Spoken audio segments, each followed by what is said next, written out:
good morning, Pinstripe Chronicle family. This is your host for today, Donald, and I'm joined for my co-host, Uncle Tats. We're just going to give his voice a little bit of a rest, but he's good to go. How are you, Uncle T?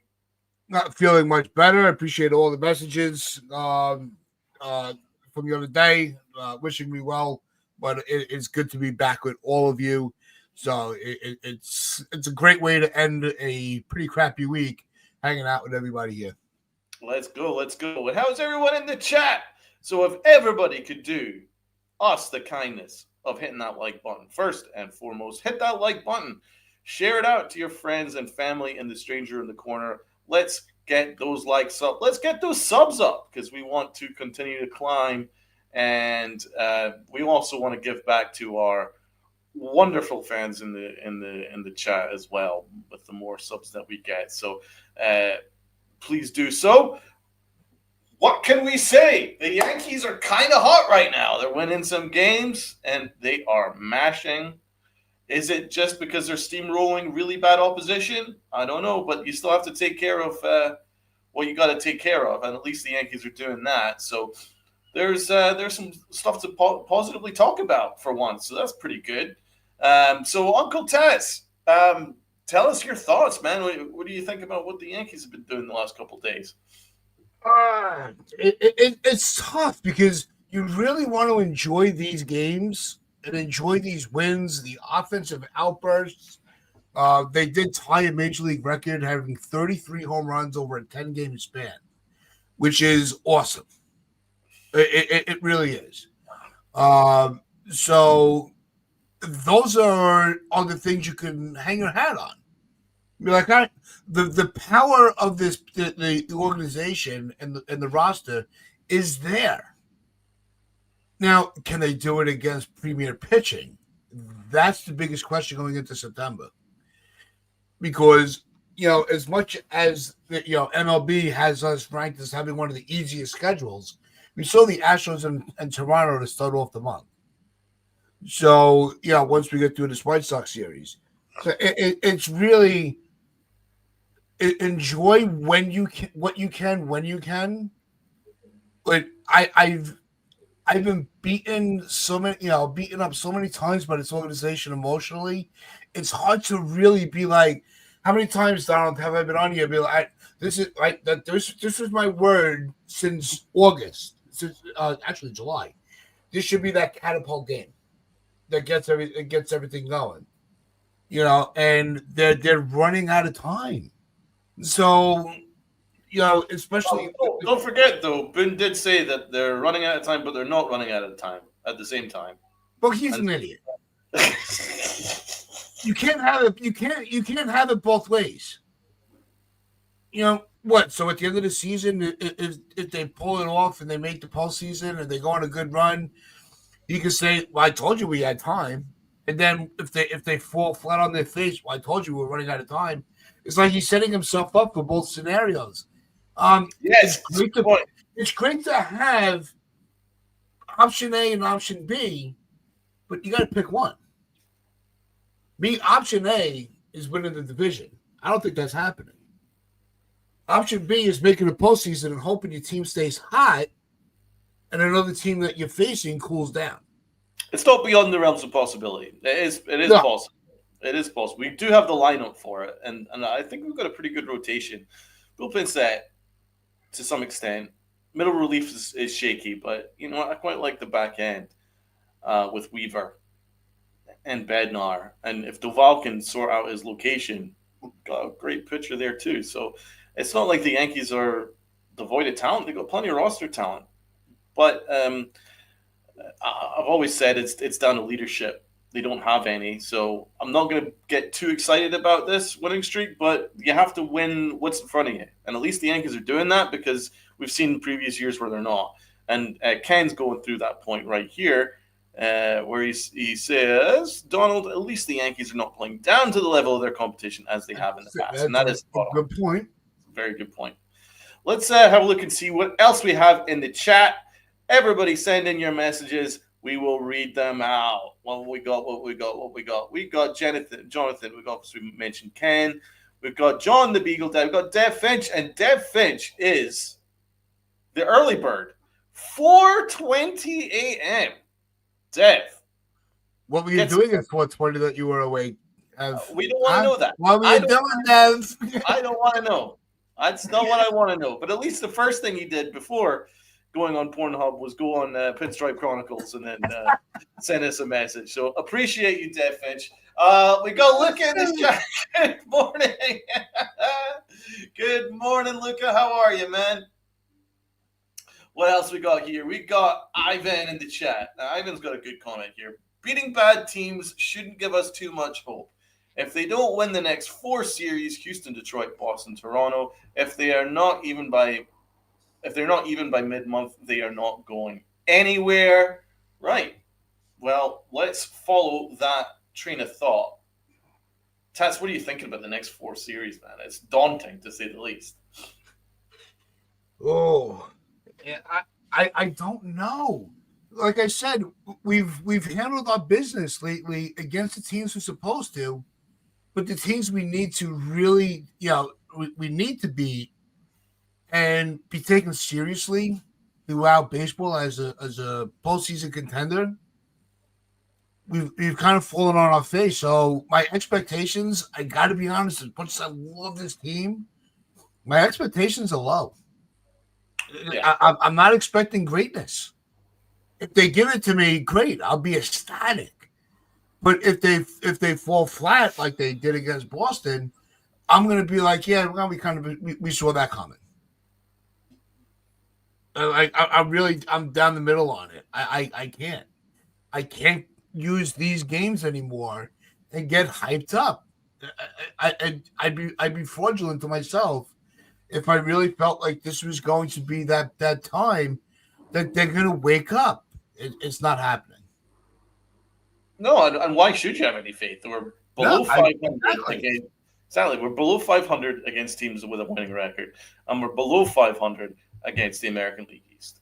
It's as simple as that. It doesn't get any more simple than that. So if you can't beat the teams around you, and you can't beat the teams above you, then what hope do you have? So until the Yankees prove that they can actually do anything in any of these series, then, we have to take all this with a pinch of salt. They're doing what they have to do. I mean, to be honest, I had these pegged as wins anyway, so none of this is necessarily a surprise. It's really Houston, Detroit, Boston, and Toronto. It's all going to come in thick and fast in September. Then it kind of cools down after that. Although the Orioles always play us tough, even after that series, that bunch of games. So can't really take that one too easy either. But the Yankees overcame some adversity yesterday, and the adversity came from, once again, Anthony Volpe, the Yankees' favorite son. Their favorite son erred, and it cost them a grand slam. But the Yankees overcame it, and it's been an offensive extravaganza, but the Yankees have been coddling Anthony Volpe. I guess they're going to be extremely excited because he got 2 hits.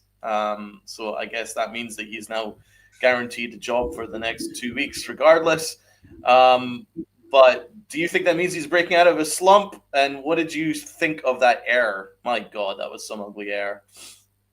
I mean, my granddaughter at 2 years old could have made that play. Do I ever lie to you? I mean, that's how I feel. My 2-year-old granddaughter can make that play. That is one of the most routine plays in baseball. It's not like he had a dive and it bounced off his glove. You could be like, all right, gravity always wins. But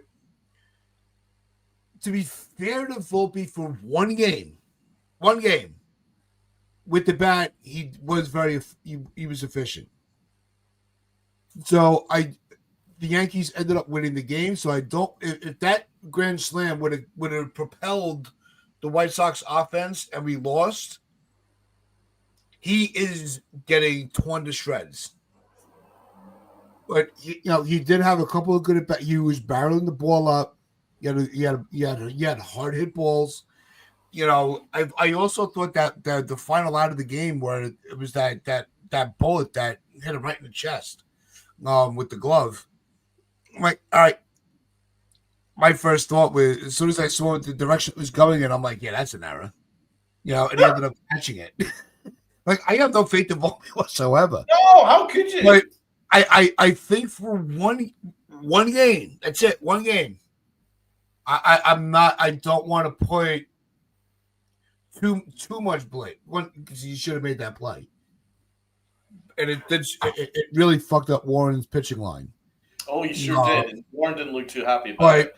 I think that I don't want to. I don't want to. I can't tear him apart every show.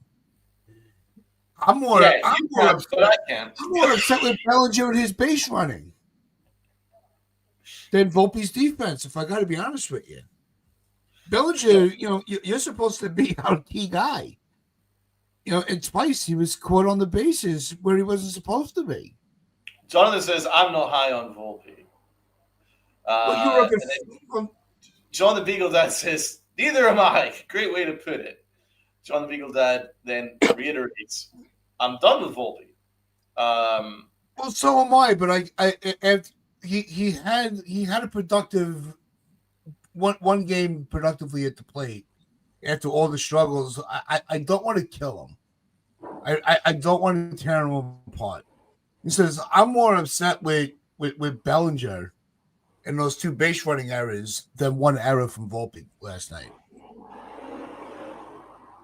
Yeah, healing men's hearts. Volpe's That's a good one, healing. Fortunate son. I'm going to call him Boone's son because, I mean, at this point, I'm pretty sure Aaron Boone's adopted him. He's now adopted Anthony Volpe full time as his child and his carer and his guardian, and that's why. Oh, by the way, shout out to the Yes Network for when he did make the error, that the camera immediately went straight to Caballero and then Aaron Boone, and Aaron Boone just looked a little sheepish, like, yeah. Good. That was pretty good from the Yes Network. Salute to that. Salute to the director there who is on the ball right there with that. Because let's be honest, the only reason why he's playing is because Aaron Boone. I mean, so there isn't a question, right? I mean, obviously, I don't want to destroy him because he obviously had what you would call "quote unquote" a decent day. But one of his better games lately. Yeah. Quote unquote, even though his error did lead to 4 runs. So, I mean, I don't know what the war would be for that. Well, he drove in 1 run, but then he gave up 4 runs because of that error. So, what would the war be on that? -3. So I'm still not counting him. This is going to come off like I'm being a Volpe defender, but I do want to be fair, right? We're fair and honest on the show, right? That was the first base runner of the inning. There was also a walk and a hit by pitch to load the bases before Vargas got that hit. Warren should have been able to handle his job. No, I'm not a big fan of Warren either, to be honest, man. So let's. I just want to make it clear. I am not putting that. That's why I'm not putting the whole inning on Volpe, because the pitcher had plenty of time to get himself out of a jam. He was unable to do so. So if we're going to blame Volpe, we got to blame Warren just as well. To be fair, am I wrong? You're absolutely, to be honest, you're kind of spot on. And listen, I'm not a fan of Will Warren, but what I will say is, when you have someone who's kind of teetering, he needs all the help he can get from his infield. Now, Will Warren does allow a lot of contact, and he allows a lot of base runners. He's tended to get out, I wouldn't say unscathed, but judging by his ERA, he still, he limits the damage, but he doesn't kind of get through scot-free because he allows a lot of contact. He doesn't have a lot of great stuff. He's not a great pitcher. Let's be perfectly honest. He's a 5-starter in my opinion. I think that's where he tops out. But he is reliant on help from his infield, and he didn't get it. And What I will say about Anthony Volpe, and I've been saying this for a long time regarding his approach at shortstop, um, he allows the ball to play him. Now, this is again, it almost goes beyond Anthony Volpe because really that's something that needs to be fixed by Yankee coaches. That's something that the Yankee coaching staff needs to be on top of. I would be expecting Aaron Boone, considering he was a third baseman in his career, to do his job and work with him on that instead of just blowing smoke up his ass and telling him he's elite. That's the kind of stuff that you can't allow because that's something that you're taught in middle school. That's something that you're taught in little league. That's something that you're taught as a child. Never, and when you're an infielder, never allow the ball to play you. If you sit back and take several steps back and allow the ball to bounce towards you, you're allowing a much better chance of that runner to be safe at first, but you're also allowing yourself a chance of getting caught in a bad hop. And that's what happens all the time with Anthony Volpe. He allows the ball to play him because I don't think he has confidence in one, his footwork, and two, his arm. I don't think he has trust in any of those two aspects. And nor should he because he's got one of the worst arms in the league. And his footwork has completely fallen off the map. It was pretty good in year one, and it's steadily gotten worse as we head into year three. But the Yankees don't take any responsibility for that, nor do they take any responsibility for the fact his hips are swinging open. But they definitely don't take any responsibility for his approach fielding. So the Yankees are taking no responsibility for him, and I will keep saying that. They are taking no responsibility for his lack of development. And they are the reason why Yankee fans are booing Anthony Volpe. Because if they stopped telling us how amazing he is and how wrong we are and how credible he is and how elite he is, when it's barefaced lying, and it's barefaced lying, then people are going to get mad because where else are you going to vent? Who else are you going to vent to? You know what I'm saying? I mean, it's going to be Volpe because he's wearing it. Because he just looks like the protected son. And it's kind of embarrassing. At this level, it's embarrassing. So if anyone's like, how could they be saying this, but Anthony Volpe got 2 hits? It's a bigger story. It's a bigger picture here. We're looking at the bigger picture. You still went 1 for 38, which was the worst stretch in like modern Yankee history since Jason Giambi went 1 for 38. This is a horrible stretch. And his on-base percentage was the worst since 1905, as Katie Sharp pointed out. So I'm not going to suddenly say that he's solved after he got a couple of hits. And I'm going to have a hard time saying that he's solved defensively because at the start of the game, he gave up 4 runs because of an error. Yeah, he made some nice plays afterwards, but that just says to me that a lot of it is mental. A lot of this is mental. I don't think he has very many physical attributes, which is going to help him. And I'd promise you that he wouldn't be a starting shortstop in any other team in the American League. That I guarantee. You could even make the case that he would struggle in baseball to be a starting shortstop anywhere. But yeah, I don't think with him it's a Yankee thing. But definitely not just a Yankee thing. But what I will say is I think a lot of this is mental because look at how different a player he was after he got that base hit. Once he got that base hit, once he got that double down the line, suddenly you can see his whole body just relax. Yes, suddenly started making plays. Changed. Yep, suddenly he started making plays on defense. Suddenly started making some decent throws. So a lot of this is mental. And so the Yankees have not helped him either because they've not helped him in the mental aspect of it. They have done a miserable job, and they take no responsibility for anything. All they do is blame us. All they do is blame the media. All they do is blame the big market. And all they do is gaslight and tell they blame the fans that we don't know what we're looking at. They do that, and that's frustrating, and it's frankly disgusting. But they do all that because they don't want to take any responsibility for the fact that, once again, another player under their care has dismantled and fallen off the map. And you can go through it, man. At this point, you can look at Andujar. Andujar, how great was he in his first year as a Yankee? He was unbelievable. What did the Yankees do to Andujar for the rest of his time as a Yankee? He fell off the map, right? What did they do to Peraza? Peraza had an 800 OPS when he got called up to be the Yankee shortstop, and he looked amazing. And now he can't get a game for the Angels. What happened to Clint Frazier? Clint Frazier was the Red Lightning. He had the hottest swing in the Generational land. bat speed. That's it. Generational bat speed. What happened to him after the Yankees got a hold of them for a couple of years? No, he spends his time on social media whining about what the Yankees do. He's now a podcaster. Yeah. And then TC still Florial. Yep. Florial. He was another generational prospect. What happened to him? Let's look at Dominguez. What did the Yankees do with Dominguez? How great was Dominguez when he first got called up? Dominguez looked unworldly. He looked otherworldly. What is Dominguez now? He is a fourth outfielder. And he's not even a good outfielder. What the Yankees are doing to their prospects is scandalous.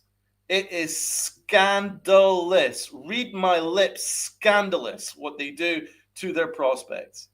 They do awful things to their prospects. What did they do to Greg Bird? Destroyed him. What did they do to Gleyber Torres? Destroyed him. Gleyber Torres was an elite second baseman. They moved him to shortstop. What happened to him? He fell off the map. He had to go to the Tigers. Now he looks amazing again. So this is what the Yankees do, and they take no responsibility for anything. They take zero responsibility. They're just like, that's your fault. It's the big market's fault. It's someone else's fault, not my fault. What did they do to Davy Garcia? They gave him the opener. I'm going on a rant. You just go, let me cook, and then I'm handing it to you, man. What did they do to Davy Garcia as the opener in the playoffs? Has anyone seen him since? After that awful thing they did to him in the playoffs, did we see anything since from David Garcia? No, he fell apart. This is what the Yankees do to their prospects. Now, then you can argue, well, what about Ben Rice? He looks amazing. Well, Ben Rice actually has a different hitting coach than the Yankees' organizational hitting coach. He's got Aaron Judge's hitting coach, and I think that's a lot of the reason why he's fantastic. Then you could say, well, what about Austin Wells? Austin Wells has fallen off the map. How great was Austin Wells last year? Now look at him. This is what the Yankees do to their prospects. I don't know what they do as an organization, but they have a terrible development system. It's awful. So the way that they're approaching this Anthony Volpe thing is absurd for two reasons. One, it's a blatant contradiction because, one, you've got Jason Dominguez who can't break through because of Cody Bellinger and Trent Grisham, right? And the reason is because we're in a pennant race and we don't have time to develop. It's about winning games, right? That's their excuse regarding Jason Dominguez, not playing him at all, right? Even though he's a much better prospect than Volpe. But what is the reasoning for Anthony Volpe? Because they've got a shortstop. If it's about winning games, why is Caballero not playing shortstop right now? If it's about winning games and not playing feelings, why is Caballero not playing shortstop? It's a blatant contradiction. It's a blatant contradiction, people. If you don't see the contradiction between the way that they're handling Dominguez and the way they're handling Volpe, then I don't know how I can help you, because that is the truth. That is the fact. They have different standards for Volpe and different standards for Dominguez. Dominguez is a better prospect than Volpe. Why is Volpe getting protected more? I'll tell you why. It's because they are trying not to admit that they fucked up. They can't admit it. They can't admit that they forced Volpe through AAA before he was ready, before he got his sea legs. They can't admit it. They can't admit that. They can't admit that, you know what? We've probably coddled him and we've probably hurt him. They can't admit that. They also can't walk back on the fact that 2 months ago, Aaron Boone was screaming at Meredith Morokovich that he's fucking elite. They probably can't walk that back because that's tough to walk back. They can't admit that. And then you also look at the fact that, oh, what about that draft that they had where Gunnar Henderson was sitting there and they passed on him for some dude from Jersey? So the Yankees have a lot of different narratives that they're trying to juggle. And let's not forget that time where Brian Cashman was screaming at Joel Sherman that Anthony Volpe is going to be raking next year, and then you're going to come back to me telling me how great my development system is. So he's going to do all that too. So that is why we're in this situation. It's nothing to do with Volpe's talent because he doesn't have any. It's nothing to do with Volpe's ability because he hasn't shown that he has any ability. It's all about narrative. It's all about optics. They can get away with doing this with Dominguez. They can't get away with doing it with Volpe, but they're trying anyway. I think it's disgraceful. They should all be ashamed of themselves. The Yankee organization is broken. It's fundamentally broken. It's completely broken. It's in an awful, awful state of disrepair. And it can only be solved until somebody walks in and actually properly audits this situation instead of doing a self-audit just to confirm their own bias. They actually walk in and go, what Brian Cashman is doing is not working. What Aaron Boone is doing is not working. What our coaches are doing isn't working. That, my friends, is my rant about Anthony Volpe. I had to get it off my chest because it was very frustrating. It's very frustrating in the media to watch this. So that's it. It's out the way. Uncle Tats, do your thing. Had to get that out of the way, my guy. I had to cook. Nope. Hey, I sat back. I had a little bit of coffee. I'm good to go. No, there's no lie in what you said. You know, I think the one thing that was left out is who's the cause of all of this? Who's been the manager with all these prospects that have been hyped up, brought up, and fallen on their face? Boom. Boone is the biggest problem. This is why I blame Boone more than Cashman, but they are, they're one and the same. Because as long as one has the job, the other one will. Right? Because our owner just he has no clue about baseball. A little leaguer could maybe teach Hal a thing or two, but that's another story. It's yeah. But no, Boone Cashman will go, he'll make the moves, he'll get the players for Cashman. But Cashman will get the players for Boone. But here's the other problem that lies with it.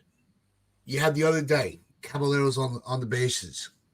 He's able to steal a base the way he's bouncing around without the pitcher even noticing. And they went right back to Volpe. Yep. I mean, come on. Stanton, one of the hottest bats in baseball. Probably besides Carl Schwarber. I want to get to Schwarber at the end of the show because what he did was amazing. But Stanton, one of the hottest hitters in baseball. Where was he in the lineup the other day? I actually put it out on our X account for the channel. It was criminal that he was benched. I understand you want to get Dominguez in there. Really, we're in a pennant chase right now. We're in a playoff chase. Who would you rather have in your lineup if their focus is on that playoff paycheck? Who gives you the best option to get that? Stanton or Dominguez? Put your phantom aside. You use your baseball smarts. Who's going to give you the best option right now? Stanton. And Donald, you know me. I'm a big Dominguez guy. Yeah, but common sense has to kick in at some point. Yeah, they're playing him in the field more. Guess what channel's been calling for that since they traded for him? This one. We all said putting Stanton as an everyday DH is going to wreck him. It's going to ruin. It's going to take away his rhythm of the game. That's exactly what happened. That's why he gets hurt so much. He's stiff as a board every time he comes to the fucking plate. It all comes down to the way that the management and the manager and the GM are orchestrating this team. And we have an owner that just doesn't give a shit. As long as he gets his playoff check, everything, hey, it's a crapshoot, as our GM says. Boom, it's right in front of us. We're turning the corner. Well, right now you're just going in circles to the amount of corners you're turning.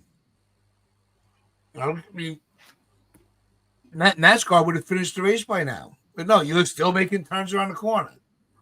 I don't get it.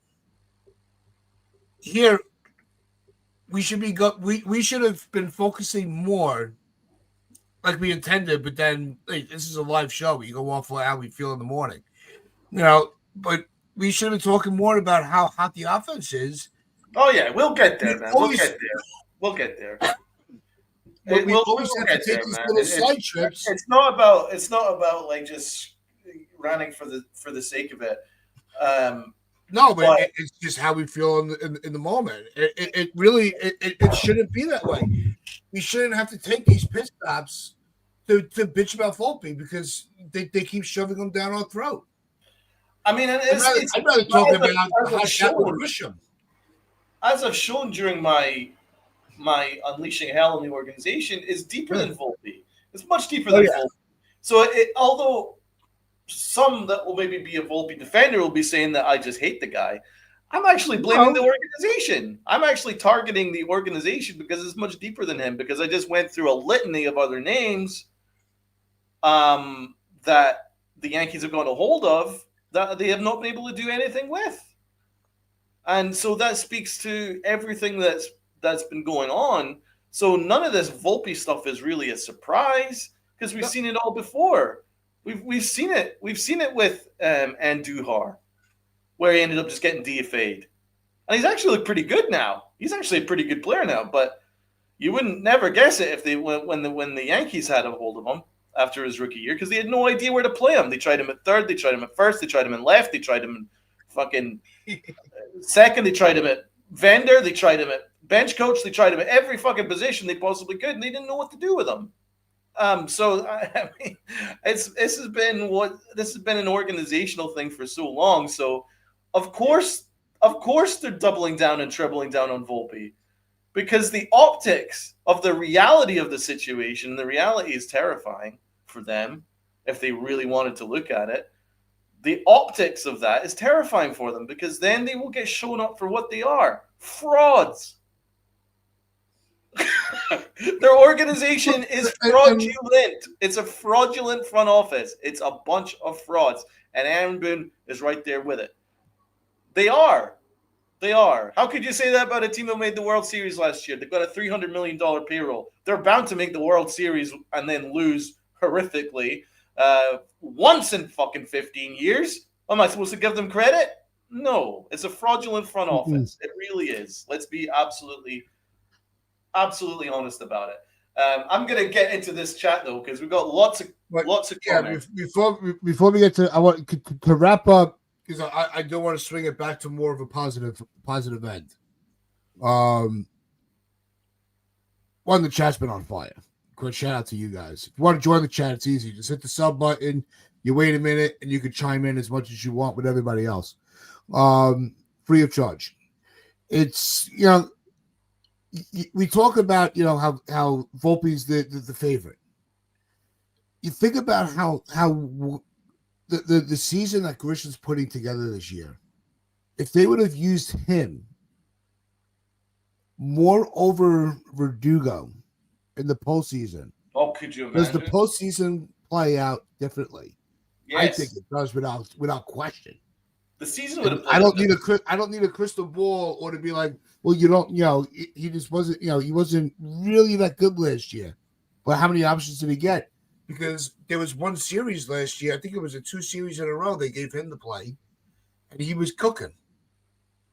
Then Verdugo was ready to go, and Grisham got thrown in an ice bath. So it's time. Look, September's right. It's days away. It's time to stop playing the favorites and play for productivity. Yeah. Enough is enough. Right. Let's go into this chat here. Dev Finch says Yankees have poor leadership last few years. Spot on.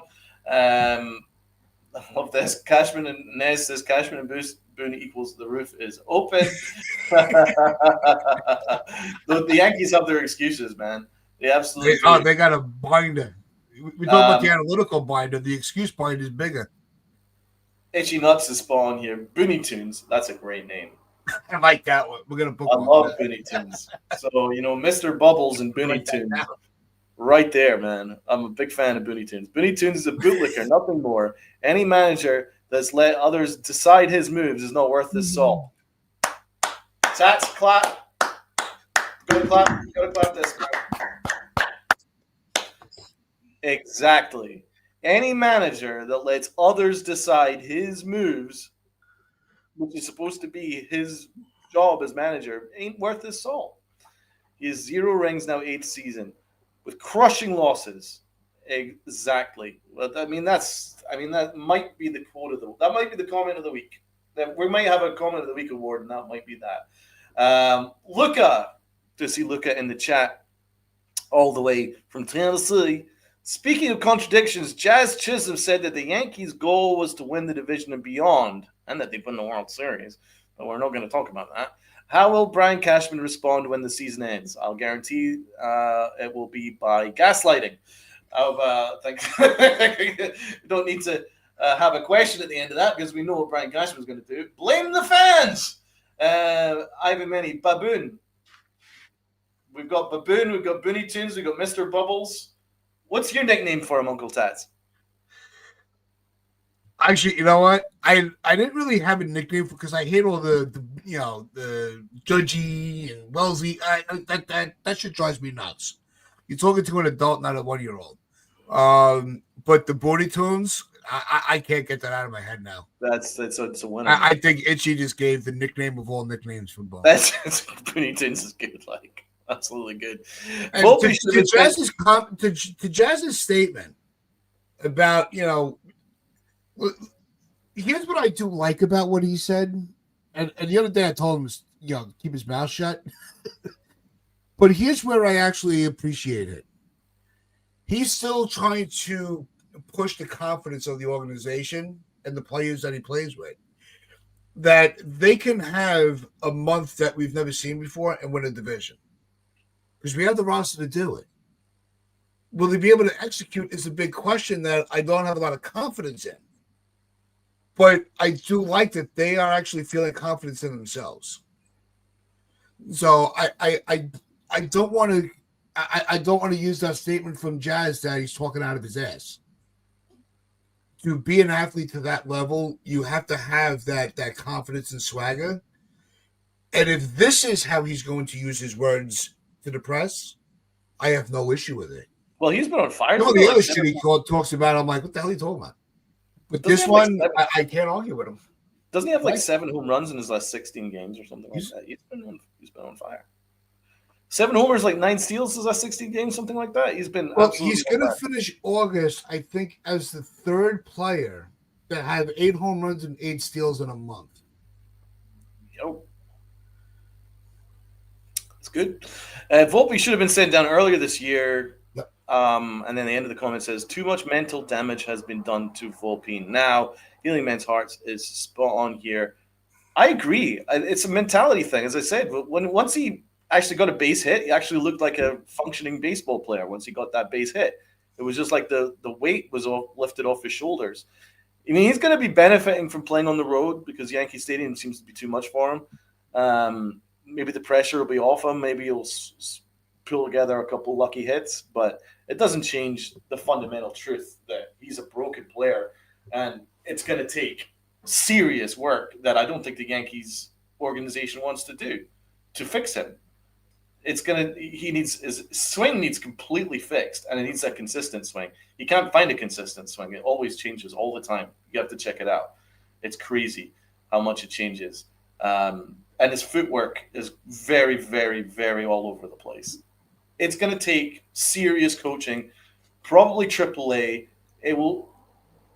maybe an entire off season of serious work, like 24/7 work, to get him back to being what he was in his rookie year. I really do believe that. I think the Yankees have destroyed that kid, destroyed him by lying about where he is as a player because they can't take responsibility for themselves. Um, Time to cut him then, or are we paying him $4 million next year? Um, Pinstripe Chronicles is making me go off on my Jim Mora tangent here. Common sense. We're turning the corner and heading the corner. I think All Sunil's right, getting well, that was actually a good one, Sudhi. yeah, Sunil's getting wrapped up. We like it. Guaranteed it might have been because of us facing the Nats, but the Mets Phillies had better average attendance throughout the week. Wonder Yep. if Hal looked at those numbers. I mean, he will because the only thing he cares about is the average attendance, and making sure that we're still in a playoff race.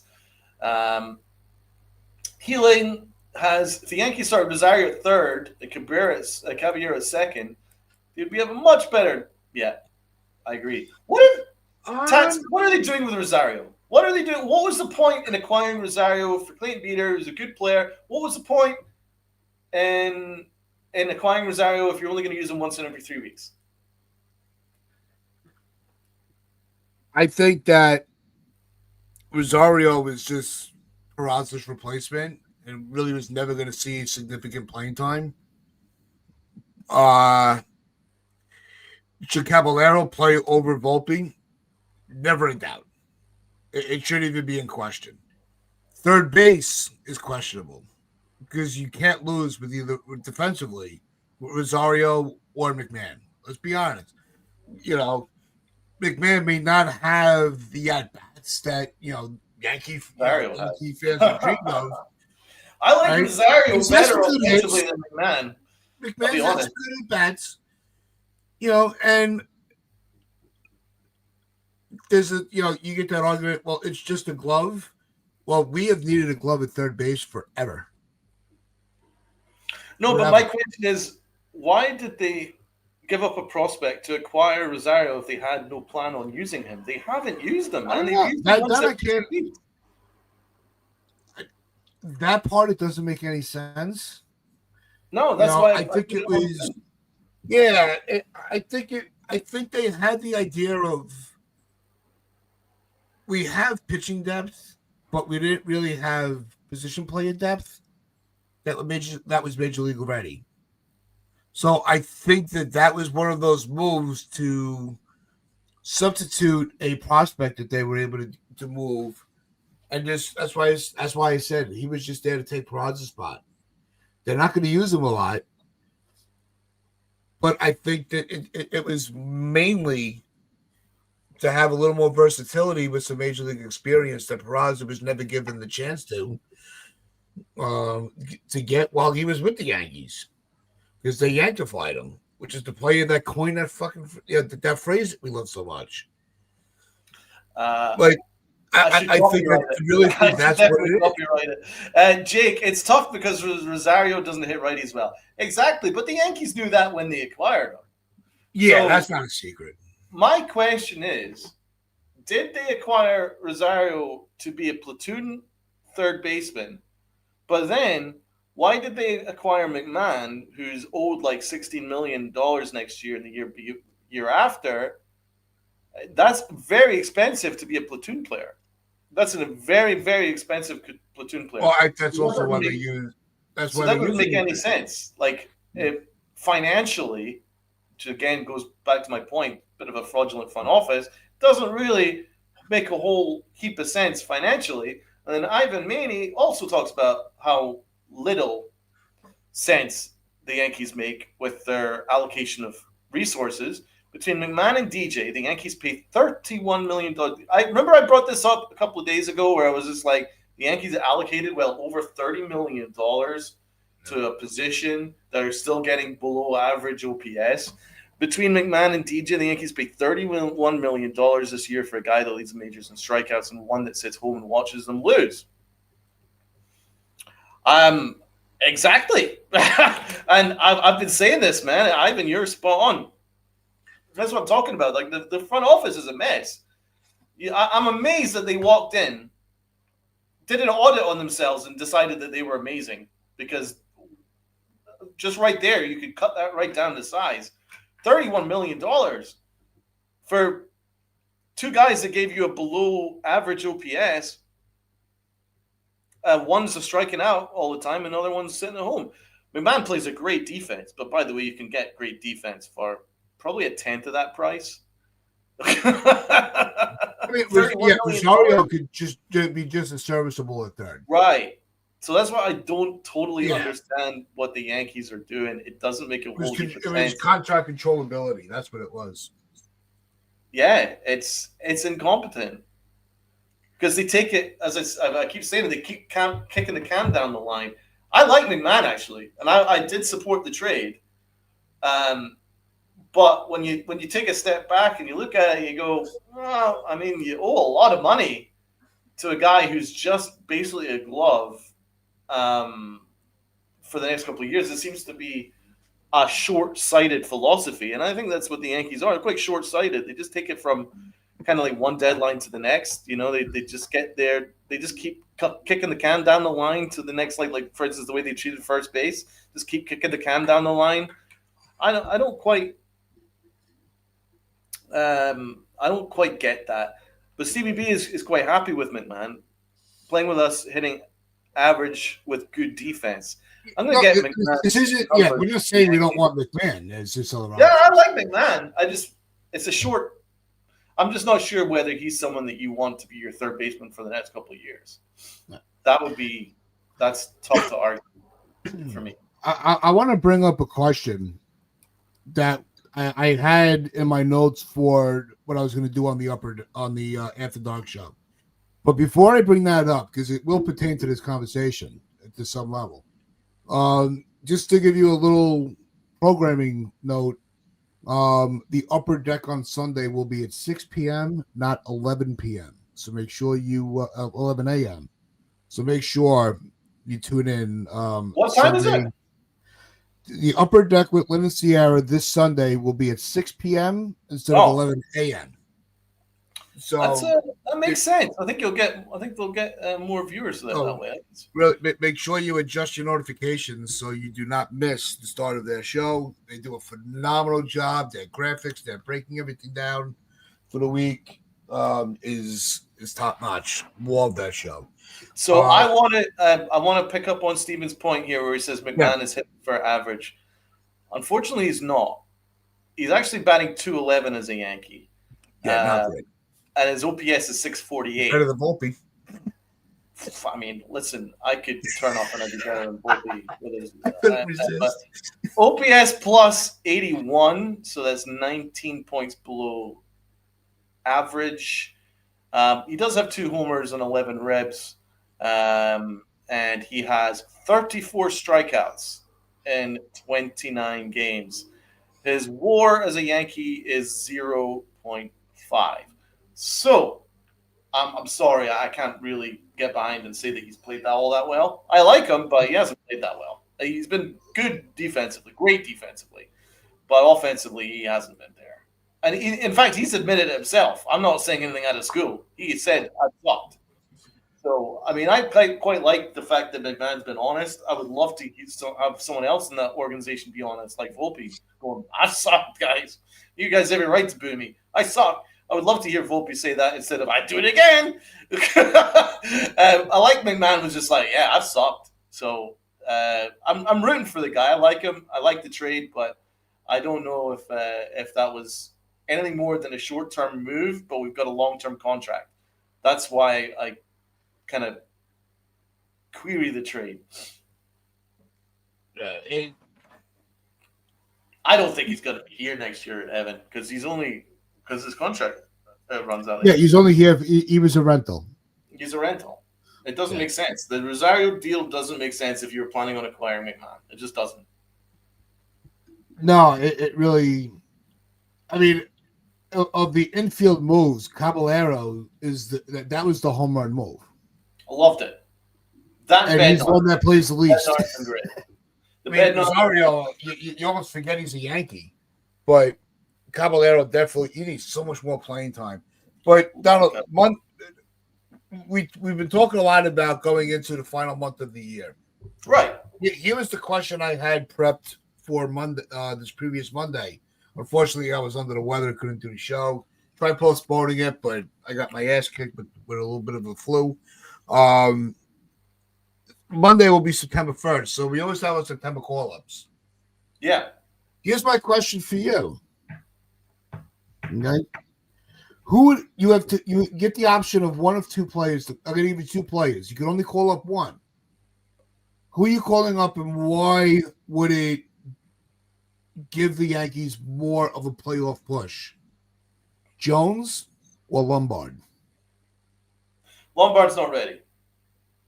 And I don't want another shortstop sitting not being used, which they're already doing to Caballero. I can't do that. Ain't gonna make sense. So what I would say is Spencer Jones. Absolutely, Spencer Jones. I think he's ready. I really do. Only thing is, I'm not quite sure how we're going to use him or utilize him. I'm not quite sure because Dominguez already isn't playing enough. And you got Grisham, who's on fire. He's absolutely on fire. And then you got Bellinger, who's just absolutely on fire. And then you've got Big G, who's been on fire, and Aaron Judge, who will be on fire at some point in the next couple of weeks.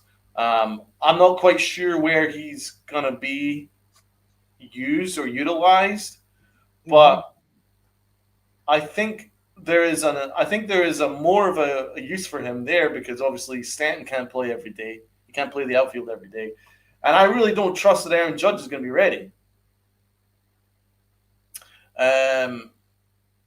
So in terms of like playing the outfield, so Spencer Jones could make sense and could maybe push Dominguez a little bit. And then there is the opportunity for maybe one of Bellinger or Spencer Jones to play first base, which is also a possibility at times as well, once a week. I think there's more use for Spencer Jones. Lombard is going to take at least another year, at least. But I hope he gets ready sooner rather than later because I want Volpe gone. But we know that already. I'm very happy to hear that Stevie B and Uncle Tats have recovered. Very happy to see my man Uncle T. To anybody else. Yeah, my man Uncle T still got color in his face. He's come back. Let's talk about some positive things before we sign off. Well, let me give you my response. Yes, of course.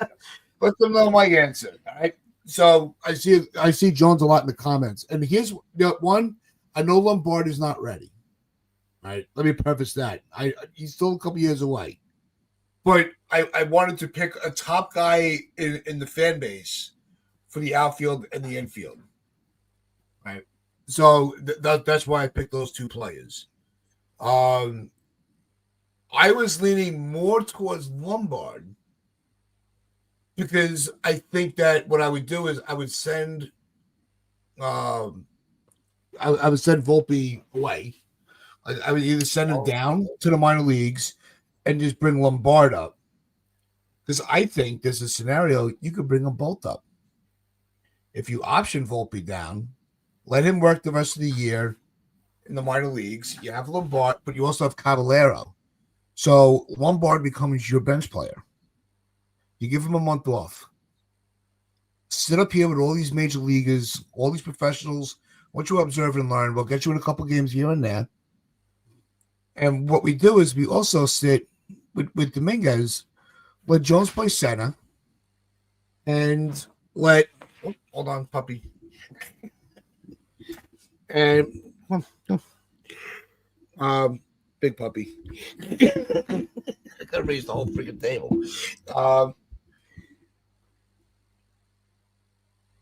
What I do is I would not shut down is a bad term to use, but I would limit. See, because now with Jones, you're clogging your outfield. That's the other problem. So you would have to bench Dominguez to play Jones. and you would have to, I think your outfield would then be Grisham or Bellinger in left, Jones in center, but leave him there. Don't fuck with him. Don't try to change his position. Leave him in center, and then either Grisham, whoever you put in left, the other guy gets put in right, and that's your outfield. And you platoon the DH spot with Judge and Stanton. It's weird and wacky, but I kind of love it. It could work. It's never going to happen. It's almost like that line from G. Wilder in Young Frankenstein. It might work. It's so crazy it might work. Legendary movie reference. I love that movie. Recommend to everybody.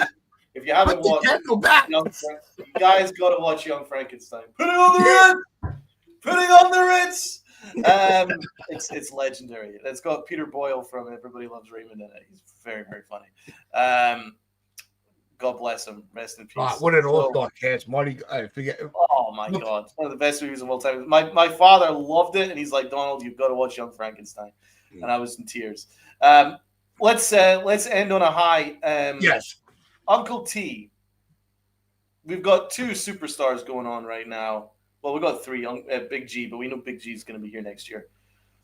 What about Bellinger and Grisham? Do you extend both of them, one of them, or none of them?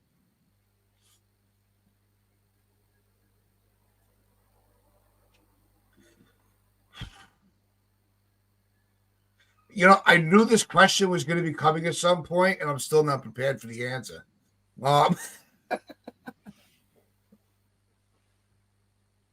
If I had to pick one or the other, right? I can only take one, or can I arrange for them both? You can take both if you want. I do save them both. But I designate Bellinger to first base. Okay. Because I don't want Bellinger in the outfield and clogging up the potential of Jones coming up. I want that avenue for him wide open for Jones. So if you have,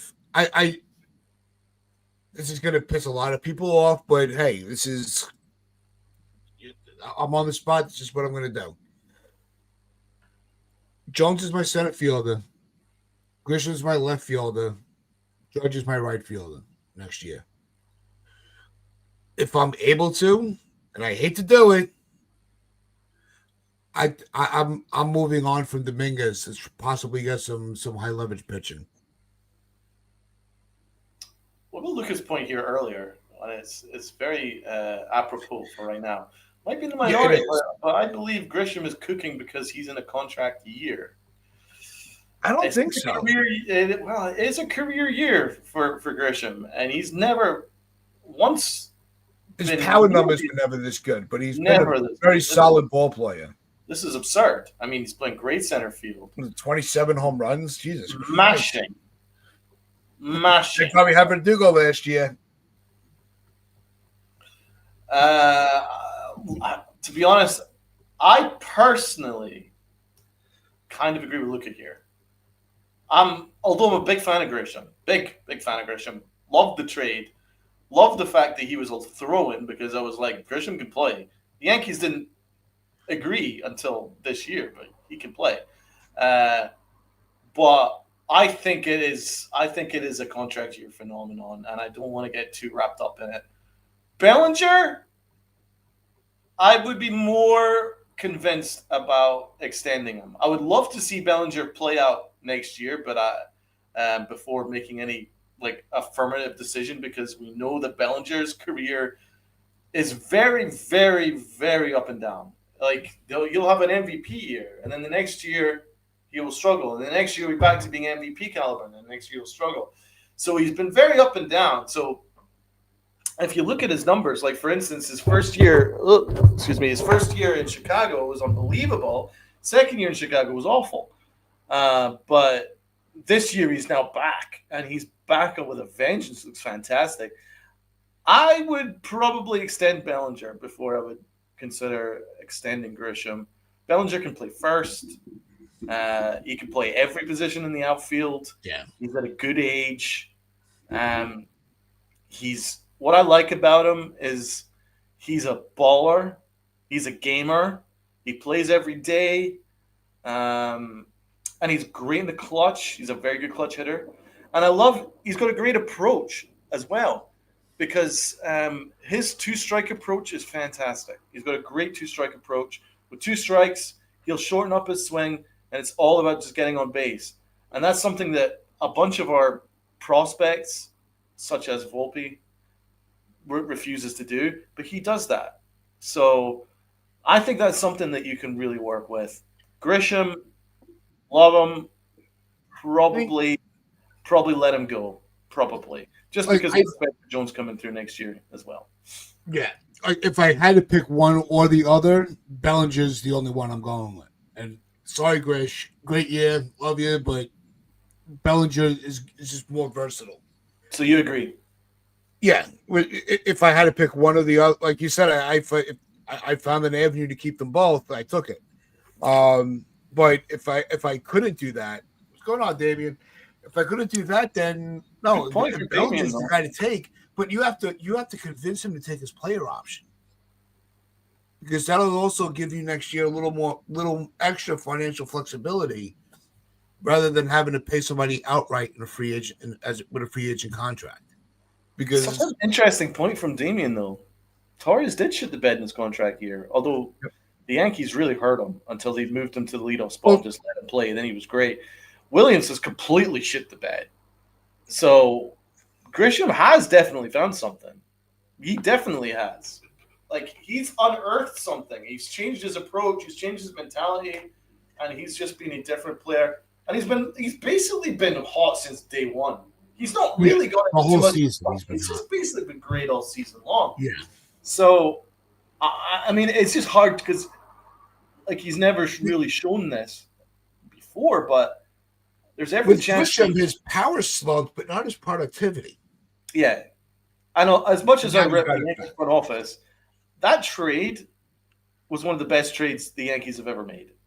That's what I want to bring. Juan Soto, that was one of the best trades the Yankees have ever made because Soto was unbelievable last year, and now Yeah, and now Grisham's been unbelievable this year. So like that was a great trade. Crazy. Grisham is making a serious case. Salute to NFE. Good to see NFE in the chat.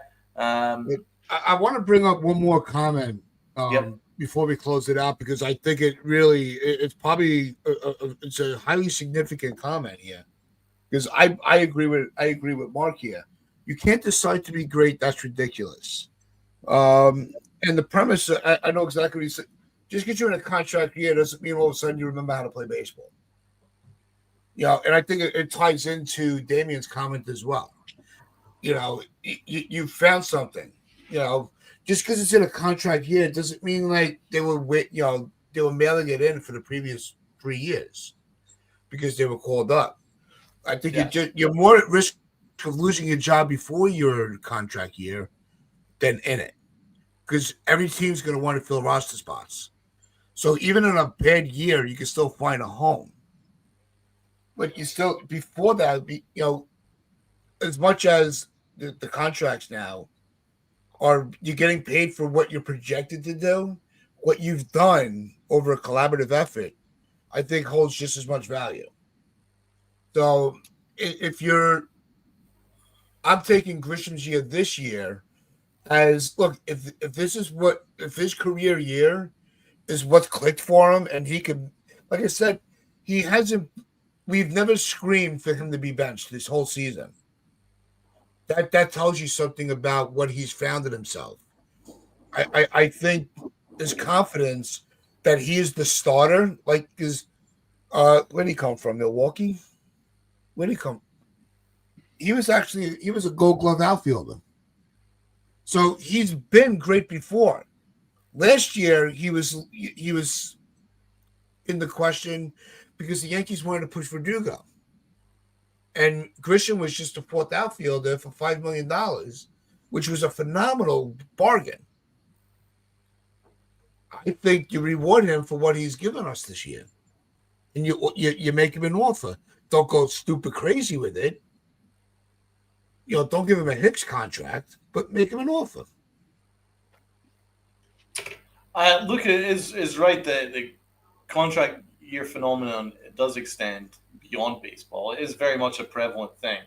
Um, it's existed in all sports. It's a real thing.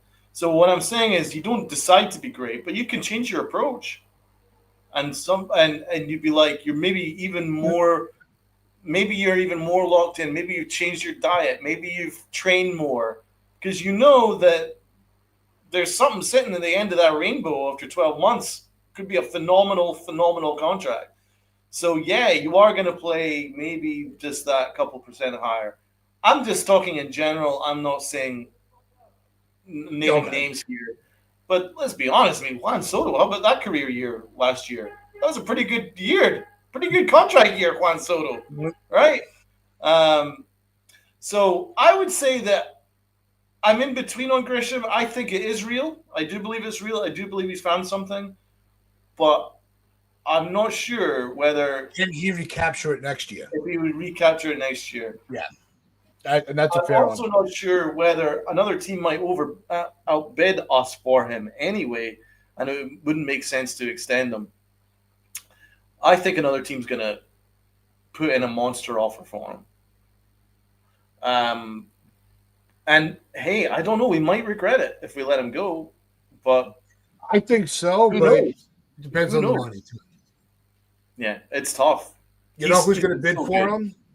I could call it right now. Who's gonna go after him in free agency? Cohen.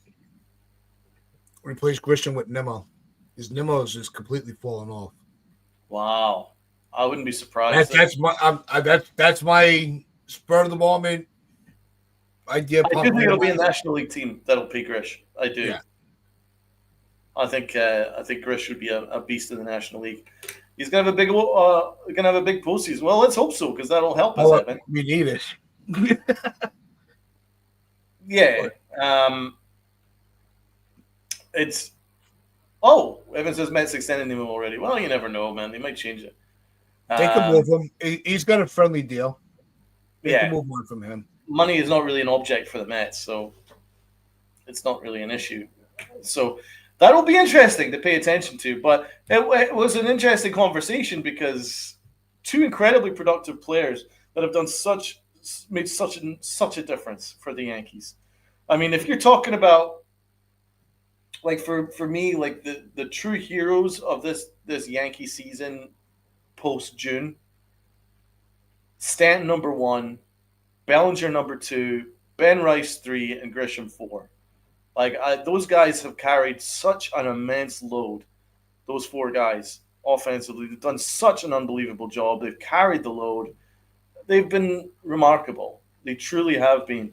So, although there's a lot of negative discourse to talk about, not necessarily with the players. There's only one player for me that has just been flat out awful, and that's Volpe. We know that.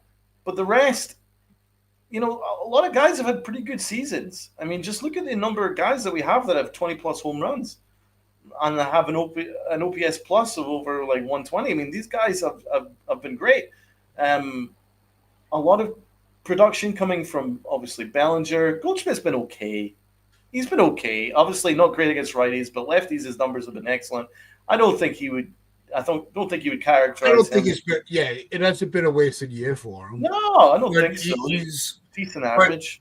his first month of the year, hands down, one of the best first basemen in the game. Yeah, and although I read out McMahon's numbers and they're not good, he's played great defense. Great No, defense. And he's really solidified that spot. Jazz Chisholm, man, I mean, he's a wacky personality, but I'll tell you what, if you look at his numbers in August, he's been on fire as well. He's been fantastic. So we've had a lot of guys that have really produced offensively. Our offense has been great. There's no issues there. Um, I think we know what the Yankee issue is, and it's above the players. That's what the Yankee issue is. It ain't the players. Maybe one player, but I think a lot of that has to do with what's above him as well. So, I mean, although there is a lot of negative discourse about the Yankees, a lot of players have played very, very well. it's still And right all in front of us. yeah, there we go, and right around the corner as well. But Bellinger has just blown me away. and he's getting better. It's almost like he's getting better month on month. He's just like a machine right now. And then for me, it's Big G. It's all about Big G. Big G has just been, for me, he's been the MVP. Like if I was to give an MVP award to a Yankee, it would be him, not Judge. I honestly do genuinely believe that Stanton is the MVP. That's just my personal thoughts. That's just how great Stanton's been. Like you could almost shake off the 2 base running mishaps from Bellinger last night, as he probably slept through his alarm for like 5 minutes and just never got his rhythm of the day together. You know, I don't think you'll ever see that from him again. Yeah. That was like Evan Judge dropping that pop up, you know, the fly ball in the world. Like, yeah, you know, it's one of those you hate to see it happen, but you'll never see it again. Like that's how I feel about it, and that's kind of what pissed me off about it too, because not once but twice. Well, I got thunderstorms outside my house, so that's going to be a fun because I got a driving job right after this. So that's going to be fun in a thunderstorm. Excellent. Anyway, what is going to be fun is the rest of this White Sox series. Looking forward to seeing the outcome from Saturday. I hope the Yankees show up more for that. Our Upper Deck co-host Sierra will be at the game. All right, let's go. So she'll be at the game Saturday. So I'm hoping the Yankees show up for her. We should get her to do a video from the stadium. And I'm sure we could do that. No problem. But I will reach out to her and see what she's able to put together. A little outside of the Yankee Stadium fan reaction would be cool to see. But we do hope everybody does enjoy their weekend, enjoy the rest of the games. We'll be back next week. I'm not going to be. We'll hit the notification bells with Labor Day. We don't know how the schedule is going to go. The only change we do know about the schedule once more is the Upper Deck will be still on Sunday, but it's 6 p.m., not 11 a.m. So adjust your notifications for that. But with that being said, we hope everybody does enjoy the weekend. We'll be back next week. So make sure you hit that like button, hit that sub button, share this out, your friends, your family. This change is on the corner. This is Uncle Tats. This is Donald. This is all of you guys in the chat. Appreciate every single one of you. Remember to wear those pinstripes of pride and play hard. See you soon, guys.